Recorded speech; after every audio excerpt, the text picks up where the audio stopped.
नमस्कार। मेरा नाम डॉक्टर निशांत शेखर है और आज हम बीएचयू के प्रांगण में हैं और हमारे सामने बहुमुखी प्रतिभा के धनी और विनम्रता के प्रतिमूर्ति और कोई नहीं, डॉक्टर राजेश सरकार सर हैं, जो अभी संस्कृत डिपार्टमेंट में असिस्टेंट प्रोफेसर के तौर पर कार्यरत हैं। मैं आपको जानकारी के लिए बता दूं कि सर के पास सिर्फ संस्कृत की ज्ञान नहीं है, संस्कृत के अलावा और भी विषयों का काफ़ी गहन अध्ययन है। मैं बताना चाहूँ तो फारसी से लेकर इंग्लिश से लेकर हिंदी से लेकर इसमें संख्या काफ़ी बड़ी है। और इसके अलावा सर के अंडर में बहुत सारे रिसर्च स्कॉलर ने अपना रिसर्च को सबमिट किया है और इसके अलावा कुछ बच्चे और भी रिसर्च कर रहे हैं और आने वाले समय में बहुसंख्यक मात्रा में रिसर्च करेंगे। हम सर से ये जानना चाहते हैं कि हमारे बच्चों को प्रेरणा स्वरूप हमारे रिसर्च की संभावनाएं क्या है और उसके या किसी और भी विषय को इससे संबंधित ऐड करके आप कुछ बच्चों को मार्गदर्शित करें। धन्यवाद निशांत जी। आत्मीय मित्रगण, आप लोगों का सादर अभिनंदन। सर्वप्रथम मैं आभार व्यक्त करना चाहता हूं कि आपने कुछ अभिव्यक्ति का अवसर मुझे जो है प्रदान किया है। तो जहां तक अनुसंधान के विषय में है, गवेषणा के संदर्भ में है, संस्कृत भाषा और साहित्य का वाङ्मय जो है बहुत ही समृद्ध है और विशेषतः जन सामान्य में एक धारणा बड़ी प्रचलित है कि संस्कृत केवल कर्मकांड या पूजा पाठ की ही मातृभाषा है। ये सर्वथा एक निर्मूल धारणा है जो है। संस्कृत एक बहुत व्यापक भाषा साहित्य है, वाङ्मय है, इसमें विविध विषय हैं। तो हमारे यहाँ देश में संस्कृत दो प्रकार से पढ़ाई जाती है। इसके पढ़ाने की जो विधियाँ हैं दो प्रकार से हैं, एक पारंपरिक विधि और एक आधुनिक विधि। तो पारंपरिक विधि जो है उसमें विद्यार्थी जो है मध्यमा, उच्च मध्यमा और शास्त्री अर्थात जो स्नातक उपाधि है और आचार्य की उपाधि प्राप्त करते हैं, फिर वो शोध करते हैं। तो वहाँ शोध को जो है विद्यावारिधि ये जो है उपाधि प्राप्त होती है। और दूसरी जो धारा है वो आधुनिक धारा है।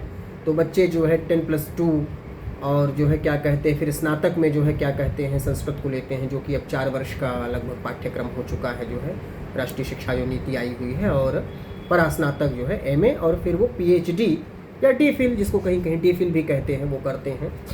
तो यूजीसी की परीक्षा उत्तीर्ण करते हैं हमारे विद्यार्थी और उसके बाद वो रजिस्ट्रेशन करते हैं।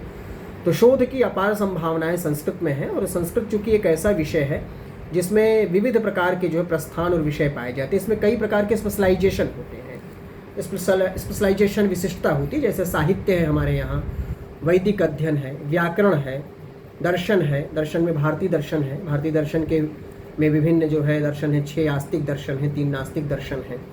और इसके अतिरिक्त ज्योतिष है, आयुर्वेद है, खगोल है, गणित है, पाक शास्त्र है और आगम है। इस प्रकार से विविध प्रकार के विषय जो है हमारे सामने आते हैं। विद्यार्थी अपनी रुचि के अनुसार और अपनी जो है विशिष्टता के अनुसार किसी भी क्षेत्र को जो है चुन सकता है, उसमें अनुसंधान कर सकता है। पारंपरिक हमारे यहाँ संस्कृत विश्वविद्यालय बड़ी संख्या में है।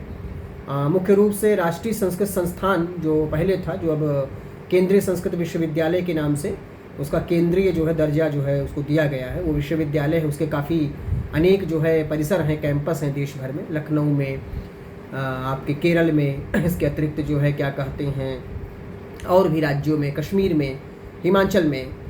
तो इस प्रकार इसके जो है परिसर बने हुए हैं और वहाँ उन परिसरों में विभिन्न प्रकार के विभाग हैं। और काशी हिंदू विश्वविद्यालय के संदर्भ में कहे तो सौभाग्य का विषय है कि काशी हिंदू विश्वविद्यालय में संस्कृत जो है दोनों विधियों से पढ़ाई जाती है।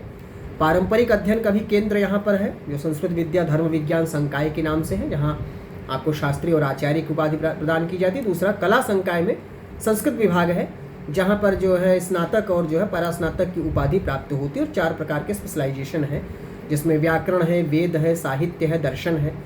तो विद्यार्थी अपनी रुचि के अनुसार स्पेशलाइजेशन लेते हैं और अनुसंधान में आते हैं। और विभिन्न ऐसे विषय हैं जो आज भी अछूते रह गए हैं हमारे जो है संस्कृत वाङ्मय में। विशेष रूप से खगोल, गणित, ज्योतिष, आयुर्वेद, आगम, ये सब जो विषय हैं वो जो है क्या कहते हैं, उनमें भी अनुसंधान की निरंतर संभावना जो है बनी हुई है। अभी भी बहुत से ऐसे ग्रंथ हैं जो पांडुलिपि के रूप में प्राप्त होते हैं, मैन्युस्क्रिप्ट के फॉर्म में।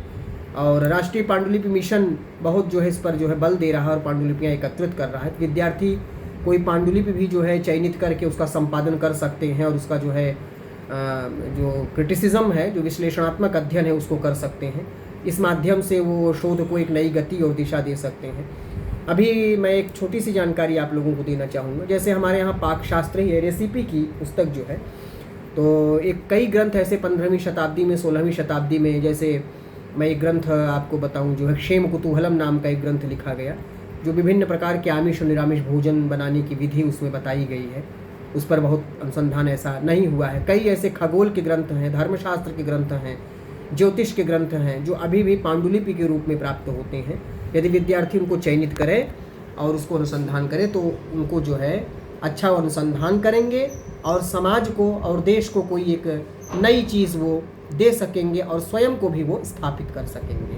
बहुत बहुत धन्यवाद सर। एक सवाल और है मेरा सर, कि अगर कोई बच्चा जो संस्कृत का विद्यार्थी नहीं है, और कौन सी ऐसी बुक है या कौन सी ऐसा श्लोक है या बुक है जो बच्चे सबको आनी चाहिए और सबको पढ़ना चाहिए, ताकि उनके बच्चों में बृहद चौतरफा विकास हो, या कुछ ऐसी चीज़ें हैं जो सबको जाननी चाहिए संस्कृत के माध्यम से? हाँ, आप उसके लिए इस विषय में ऐसा है कि संस्कृत तो एक भाषा हो गई, एक माध्यम हो गया, और दूसरी बात संस्कृत एक परंपरा भी है। संस्कृत केवल भाषा मात्र ही नहीं है, बल्कि एक विद्या है और एक परंपरा है, एक बहुत बड़ी जो है सांस्कृतिक जो है रिख्त को, धरोहर को लेकर के चल रही है। तो मेरा ये कहना है, सबके अपने अपने दृष्टिकोण हो सकते हैं, भिन्न भिन्न दृष्टिकोण हो सकते हैं। मेरा अपना जो दृष्टिकोण है, श्रीमद् भगवद गीता एक ऐसी पुस्तक है जो हमें लगता है कि वो सभी को पढ़नी चाहिए। और जीवन के कुछ ऐसे क्षण आते हैं जो है क्या कहते हैं, बहुत जटिलतम होते हैं और अवसाद के होते हैं और बहुत ही दुष्कर समय होता है।